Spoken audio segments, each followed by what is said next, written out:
Hi, Dr. Tesreen Alibi here again. Now we're going to be talking about stress and PCOS. So if you've been diagnosed with PCOS, it's really important that you understand how stress is affecting your hormones and contributing to your symptoms. So testosterone is made in the ovaries, but some also comes from the adrenal glands. Our adrenal glands, we've got two adrenal glands, they sit near our kidneys and they make our stress hormones, the main one being cortisol. So when we're stressed, our adrenal glands release cortisol. But when we're stressed, our adrenal glands also release DHEA, which is another hormone. And DHEA can make PCOS symptoms worse. It's a part of that PCOS picture of elevated or higher androgens.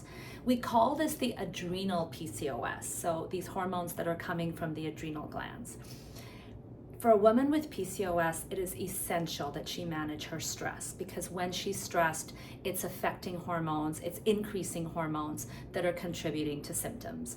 So if you have PCOS, it's really important to manage your stress. And women with PCOS actually may have a harder time dealing with stress. They may deal with more anxiety or feeling overwhelmed. So it's important to manage your stress, cut back on the worrying, stop the worrying, engage in, do hobbies that you love, do things that you love to do, make sure you get enough sleep, get outdoors. Nature is an amazing way to help you deal with stress. So stress management is important for all women, but especially if you have PCOS.